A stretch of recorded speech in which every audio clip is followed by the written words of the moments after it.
Apa?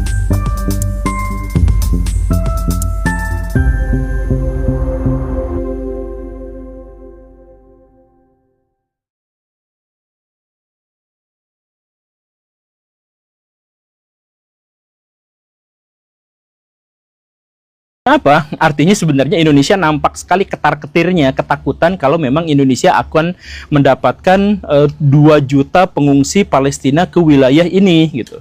Saya yakin sih itu sebenarnya di baliknya itu adalah Indonesia ketar-ketir dan ketakutan gitu. Dan ini artinya apa? Membuktikan ejekan Amerika Serikat selama ini itu benar, bahwa orang Indonesia itu dukung Palestina, anti Israel dan sebagainya, tapi cuma omon-omon aja karena dia tidak memiliki kemampuan diplomatik yang memadai dan tidak memiliki kekuatan militer yang pasti untuk bisa mengatasi konflik di Timur Tengah. Kan jadi intinya rakyat Indonesia tuh sebenarnya pengen tapi nggak mampu gitu. Teman-temanku, Shalom, berjumpa lagi dalam YouTube channel Tanya Aja Pasti Ku Jawab. Belakangan ini kita sering mendengar tentang wacana masyarakat atau rakyat Gaza yang akan dikirim atau diungsikan ke Indonesia. Sehingga wacana ini menimbulkan pro dan kontra di antara sesama anak bangsa. Nah, apakah Indonesia siap menerima pengungsi dari Gaza dan bagaimana pro kontra yang terjadi? Saksikan video ini dari awal sampai akhir dan semoga bermanfaat ya. Sebenarnya hubungan cinta kasih antara rakyat Indonesia dengan rakyat Palestina itu adalah hubungan yang tidak mewujud, tidak termanifestasi dalam realitas. Yang paling mungkin Indonesia lakukan terhadap orang-orang Palestina adalah dukungan moral, doa, memberikan bantuan, selimut, pangan, dan sebagainya. Ya hanya sebatas itu. Kita tidak bisa memberikan kontribusi yang lebih. Karena apa? Karena sebenarnya daya tawar Indonesia di dunia internasional juga sebenarnya sangat-sangat lemah gitu. Jadi secara militer kita lemah, secara diplomasi juga kita sangat-sangat lemah. Jangan bilang ada orang yang mengatakan Indonesia kan kekuatan militernya nomor 13 terkuat di dunia. Ya bukan begitu hitungannya Baraya. Kalau misalkan jumlah penduduk Indonesia adalah yang keempat terbesar di dunia, tetapi kekuatan militernya yang terbesar ke-13 di dunia, ya artinya sebenarnya itu defisit Baraya, bukannya sesuatu yang layak dibanggakan. Dan karena kemampuan diplomasi Indonesia dan kekuatan militer Indonesia itu relatif diabaikan di dunia internasional, maka apa yang bisa kita lakukan terhadap orang-orang Palestina tidaklah memadai untuk bisa menyelesaikan masalah dan konflik yang terjadi di sana gitu. Nah, nampaknya hal inilah yang ingin ditegaskan oleh pemerintahan Donald Trump yang baru terpilih di Amerika Serikat itu. Jadi dia kemarin-kemarin itu bikin semacam prank tanggal 19 Januari tahun 2025, dia tuh bikin semacam prank. Dia mengatakan, kurang lebih pernyataannya adalah seperti ini. Pertanyaan yang masih tersisa adalah bagaimana membangun kembali Gaza serta akan direlokasi kemana sekitar 2 juta warga Palestina itu. Untuk sementara waktu, dia garis bawahi ya, untuk sementara waktu Indonesia misalkan merupakan salah satu lokasi yang sedang didiskusikan untuk menampung sebagian dari mereka. Itu kata Pak Witkoff. Pernyataan ini sebenarnya mengandung banyak sekali sentimen dan ejekan-ejekan gitu. Jadi sebenarnya dalam hal ini Amerika Serikat itu kan itu bukan pernyataan resmi. Itu hanya pernyataan dari salah seorang staf Timur Tengah yang ingin menjelaskan bahwa Indonesia mungkin berpotensi misalnya akan diberikan kesempatan untuk menampung pengungsi Gaza sampai 2 juta orang. Sementara sampai Gaza dibangun kembali, kan kurang lebihnya seperti itu. Nah, pernyataan ini adalah tantangan sebenarnya kepada pemerintah dan rakyat Indonesia. Coba buktikan omon-omon kamu selama ini. Kalian itu selama ini menghujat Israel. Kalian selama ini itu mendukung Palestina. Kalian selama ini bersyukur dan nyumpahin ketika Amerika Serikat kebakaran. Dan kemarin-kemarin Prabowo Subianto mengatakan akan menampung anak-anak yatim piatu Palestina di Indonesia. Sekarang buktikan itu. Nah, makanya dia mengeluarkan pernyataan, misalkan Indonesia adalah salah satu. Jadi kan wajar kalau misalkan Amerika Serikat mengatakan seperti itu, kan wajar untuk menegaskan Indonesia bener nggak sih, atau bohong-bohongan doang, atau kemarin cuma retorika doang, pengen sok jadi pahlawan. Coba buktikan, kami tawarkan itu, kan begitu ya. Nah, pernyataan ini sekali lagi ya, tidak resmi. Pernyataan ini dikatakan oleh pejabat yang memang memiliki otoritas untuk mengatakan itu, tapi dia mengatakan di belakang layar sih kurang lebih obrolannya kayak gini. Lalu dilemparkan ke ruang publik untuk mengejek orang Indonesia dan untuk menantang rakyat Indonesia untuk membuktikan dukungan terhadap orang Palestina sampai sejauh mana. Mau nggak menerima 2 juta pengungsi orang Palestina? Saya kasih nih, kata Amerika Serikat kan gitu kurang lebihnya. Nah, Saya dalam hal ini menjadi sangat kecewa ketika Kementerian Luar Negeri Indonesia akhirnya mengeluarkan sebuah pernyataan resmi. Apa pernyataan resminya? Nih, begini ya. Pemerintah RI tidak pernah memperoleh informasi apapun dari siapapun maupun rencana apapun terkait relokasi sebagian dari 2 juta penduduk Gaza ke Indonesia sebagai salah satu bagian dari upaya rekonstruksi pasca konflik. Pemerintah menghindari berspekulasi tentang isu tersebut tanpa adanya informasi yang lebih jelas. Kemudian, Indonesia tetap tegas dengan posisi segala upaya untuk memindahkan warga Gaza tidak dapat diterima. Upaya untuk mengurangi penduduk Gaza hanya akan mempertahankan pendudukan ilegal Israel atas Palestina dan sejalan dengan strategi yang lebih besar yang bertujuan untuk mengusir orang Palestina dari Gaza. Seterusnya begitu ya. Nah, ini pernyataannya resmi, tegas, jelas dari pemerintah Republik Indonesia melalui Kementerian Luar Negerinya. Tapi ini benar-benar memalukan dan bagi saya ini mengecewakan. Kenapa seperti itu? Ini kan ada kalimatnya. Pemerintah tidak pernah mendapatkan berita resmi. Kalau memang tidak pernah mendapatkan berita resmi dan memang tidak pernah ada berita resmi terkait dengan hal ini, lalu kenapa mengeluarkan pernyataan resmi untuk bereaksi atasnya? Kan Amerika Serikat ya tadi itu, dia tuh hanya ngejek, dia tuh hanya ngetes, coba Indonesia yang selama ini omon-omon dukung Palestina, mau nggak saya kasih 2 juta gitu. Itu kan nggak resmi, itu di belakang layar, itu baru kemungkinan. Ya, pernyataan itu langsung dibalas dengan pernyataan resmi. Dan selain resmi, pernyataannya tegas. Aneh, ini pemerintah Indonesia menghindari spekulasi soal isu itu. Itu katanya dia bilang menghindari spekulasi. Kalau dia memang benar-benar menghindari spekulasi, ngapain juga di komen secara resmi dan ngapain juga mengeluarkan pernyataan tegas bahwa kami menolak. Kan dia bilang, saya tidak tahu, tidak terima ini dan kami menolak untuk spekulasi. Tapi kenapa langsung mengeluarkan pernyataan resmi dan mengeluarkan sesuatu yang tegas? Ini gimana ceritanya? Jadi kalau misalkan Baraya, misalkan ada dalam suasana spekulasi, misalkan ya spekulasinya judi gitu. Di tempat judi itu Baraya bilang, saya tidak mau berspekulasi. Ya jangan judi gitu. Kalau jangan judi ya jangan ke tempat itu gitu. Kalau misalkan saya tidak mau berspekulasi, tapi kalimat berikutnya, kami dengan tegas menolak hal itu. Itu kan baru spekulasi, baru isu, katanya nggak mau, tapi malah diterima juga. Ini yang anehnya. Kemudian yang berikutnya, Indonesia dengan tegas menolak pemindahan warga Gaza karena itu akan mendukung pendudukan Israel di sana. Ini pertanyaannya, kan di situ dikatakan bahwa untuk sementara, bukan seterusnya, untuk sementara, kan sekarang Gaza hancur luluh lantak gitu ya, maka sementara ditampung dulu di Indonesia, nanti dikembalikan, kan begitu. Tapi pernyataan resmi orang Indonesia itu adalah kami menolak mendatangkan pengungsi itu karena justru nanti Israel akan menduduki di situ. Ya kan berarti benar-benar ini apa ya, saya mohon maaf ya, ini kan pernyataan resmi pemerintah Indonesia melalui Kementerian Luar Negeri.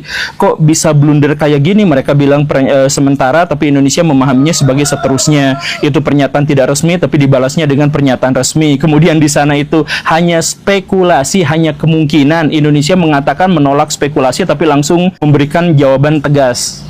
Artinya apa? Artinya sebenarnya Indonesia nampak sekali ketar-ketirnya, ketakutan kalau memang Indonesia akan mendapatkan 2 juta pengungsi Palestina ke wilayah ini gitu. Saya yakin sih itu sebenarnya dibaliknya itu adalah Indonesia ketar-ketir dan ketakutan gitu. Dan ini artinya apa? Membuktikan ejekan Amerika Serikat selama ini itu benar, bahwa orang Indonesia itu dukung Palestina, anti Israel dan sebagainya, tapi cuma omon-omon aja karena dia tidak memiliki kemampuan diplomatik yang memadai dan tidak memiliki kekuatan militer yang pasti untuk bisa mengatasi konflik di Timur Tengah. Kan begitu.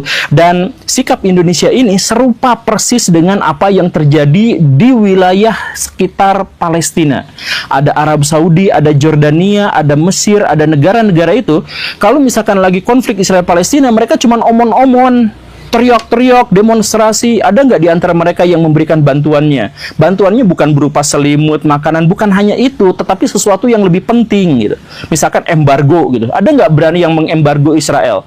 Saudi Arabia menyatakan bahwa kami tidak akan mengembargo Israel. Uni Emirat Arab, kami tidak mau mengembargo dengan Israel dan lain sebagainya, kan seperti itu, cuman ngomong-ngomong. Bahkan Mesir yang menjadi satu-satunya jalur penghubung antara warga Gaza dengan dunia luar melalui jalur darat, Mesir itu menutup perbatasannya, sampai orang-orang Gaza itu bikin terowongan bawah tanah hanya untuk sampai ke Mesir gitu. Itu kan fakta nyata kan, beneran gitu. Jadi kalau misalkan sudah realitasnya seperti ini, sudah ketahuan bahwa orang-orang Islam, negara-negara Timur Tengah, negara-negara Arab plus Indonesia sekarang ketahuan demo gini gitu, nggak ada tindakannya. Kalau misalkan dihajar, ayo gini mau nggak, langsung enggak jangan seperti itu gitu kan. Dan ini ada yang lucu juga, hampir bersamaan dengan pernyataan staf Donald Trump itu yang mengatakan bahwa orang-orang Palestina harus dipindahkan, itu Benjamin Netanyahu Israel itu sampai mengatakan bahwa Gaza akan dipulihkan dan diperbaiki, bahkan dibuat menjadi seperti Dubai katanya, tapi itu tahun 2035 gitu. Jadi ini sebagai ancaman terhadap Indonesia, mau nggak mengungsikan orang-orang Palestina ke Indonesia sampai 2035 gitu kan. Ancamannya seperti itu, makanya Indonesia langsung ketar-ketir ketakutan gitu. Jangan seperti itu, karena kami mendukung penuh Palestina untuk tetap ada di negaranya. Walaupun dikatakan di situ sementara, berbentuk spekulasi, tapi Indonesia langsung panik luar biasa gitu kan. Dan kejebak juga kan sama perkataan stafnya Trump dan sebagainya. Tapi sebenarnya layak dimaklumi sih orang-orang Indonesia kenapa dalam hal ini menjadi terkesan dan terlihat dan terbukti hipokrit gitu. Kenapa bisa seperti itu? Ya bayangkan aja Baraya, kalau memang misalkan ya orang-orang Palestina itu didatangkan 2 juta orang ke Indonesia, maka itu berarti kalau asumsinya mereka makan sehari 3 kali, dan dalam sekali makan itu mereka menghabiskan uang Rp10.000, misalkan mereka ke warteg gitu ya, maka dalam 1 tahun saja Indonesia itu harus mengeluarkan 22 triliun rupiah untuk bisa menghidupi makannya saja orang-orang Palestina sebagai pengungsi itu. Dan itu kan nggak mungkin orang makan siang gratis saja, kita masih mencari bantuan ke Cina gitu kan, kita masih mengumpulkan dana dari masyarakat juga gitu, kita harus naikin pajak PPN itu sampai 12%, itu kan habis-habisan hanya untuk makan siang gratis. Apalagi kalau misalkan ini ditambah makan siang, makan pagi, dan makan malam gratis untuk 2 juta orang warga Gaza. Kan begitu kan, jadi ya wajar. Atau misalkan kita ngambil perhitungan yang lain bahwa orang-orang Gaza itu harus kita beri pekerjaan. Di Indonesia daya serap pekerjaan itu adalah yang terendah sejak zaman reformasi, sejak tahun 1999. Coba cek sektor formal mana yang bisa menyerap lapangan pekerjaan sampai puluhan juta, belasan juta, gak ada. Paling hanya 2 juta saja di tahun 2024 kemarin itu gitu. Nah sekarang berpikir ada 2 juta orang Gaza yang tidak punya tempat tinggal, tidak punya makanan, tidak punya apa-apa, untuk kemudian ditempatkan di Indonesia. Kan Indonesia PR besar, Indonesia mana mampu dengan yang seperti itu gitu ya. Atau misalkan perhitungan yang lainnya, dikasih rumah gitu. Rumah Indonesia justru adalah salah satu rumah termahal di dunia kalau diukur dengan pendapatan rata-rata warga. Coba rumah di Indonesia itu ada yang harganya 500 juta tuh kecil banget gitu ya, ada yang 800 juta, yang 1M itu yang standar gitu ya, yang harganya 1M. Sedangkan UMR Jakarta saja yang tertinggi itu ada di kisaran 5 juta, 6 jutaan doang gitu. Jadi nggak akan sampai gitu sebenarnya secara kalkulatif gitu. Karena apa? Karena sebenarnya lahan di Indonesia semakin lama semakin terbatas karena terlalu banyak hal gitu ya. Nah jadi dikasih makan juga kayaknya membebani, dikasih kerjaan juga membebani, dikasih pemukiman juga membebani. Jadi intinya rakyat Indonesia tuh sebenarnya pengen tapi nggak mampu gitu. Sama seperti yang diejekkan Donald Trump kepada Republik Indonesia gitu. Dan akhirnya Kementerian Luar Negeri sampai mengeluarkan pernyataan yang heroik bahwa kami menolak itu karena warga Gazanya takut nanti malah dijajah sama Israel. Bukan, sebenarnya ngomong aja bahwa kita nggak mampu gitu, bahwa selama ini kita mendukung itu ya cuman di ini karena apa? Karena kita lemah gitu secara diplomatik dan secara militer. Dan strategi ini mirip seperti yang terjadi beberapa tahun yang lalu ketika orang-orang Rohingya itu datang mengungsi ke Indonesia. Coba Baraya pikirkan, kan dulu tuh rakyat Indonesia itu sangat mendukung Rohingya, bahwa orang-orang Indonesia itu sangat bersimpati kepada mereka, bahwa kita menghujat orang-orang Myanmar misalkan karena mengusir orang-orang Rohingya, misalkan seperti itu ya.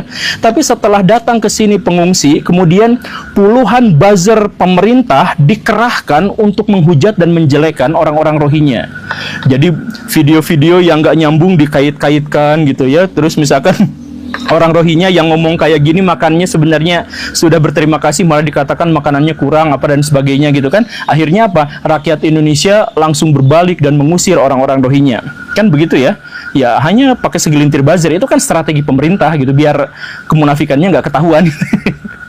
Dalam hal ini kita juga pura-pura kami menolak pengungsi Gaza karena itu akan, ya sebenarnya kita ngomong aja nggak mampu gitu Baraya.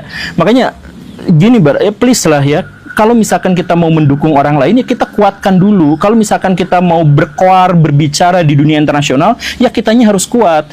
Kita mau kuat misalkan boykot produk Yahudi tapi kita masih pakai produknya. Kita masih marah-marah sama Cina tapi kita beli produknya. Kan itu kemunafikan kita itu di situ. Makanya ayo kita kuatkan diri kita sendiri agar kita bisa berbicara di mata internasional. Bukan hanya ngomong, bukan hanya demo, bukan hanya wacana, bukan hanya yang seperti itu. Tapi sekali kita menggertak negara-negara lain takut, bisa nggak kita seperti itu? Itulah PR buat kita. Terima kasih karena sudah menyimak. Assalamualaikum warahmatullahi wabarakatuh. Ya, teman-teman, kita sudah mendengarkan bersama tentang pro kontra di antara anak bangsa terkait dengan rencana ataupun wacana pemindahan rakyat Gaza ke Indonesia. Nah, selama ini orang-orang Indonesia rasanya dan sering sekali kita dengar sangat ingin membantu, menolong, dan juga mendukung akan Gaza ataupun Palestina. Saya rasa ini menjadi kesempatan bagi masyarakat Indonesia untuk bisa membuktikan akan dukungannya dan juga perhatiannya terhadap orang-orang Gaza dengan memberikan akan kesempatan mereka untuk mengungsi ke tempat ini, untuk mendapatkan dukungan, untuk mendapatkan perhatian dari masyarakat Indonesia, untuk benar-benar menyatakan kecintaan masyarakat Indonesia terhadap orang-orang Palestina. Karena itu teman-teman, mari tunjukkan apa yang kita ucapkan merupakan satu sikap hati dan tindakan yang akan kita realisasikan, dan semoga video ini mendatangkan akan wawasan dan memberikan akan pengetahuan informasi yang baru bagi kita semua, dan Tuhan Yesus memberkati.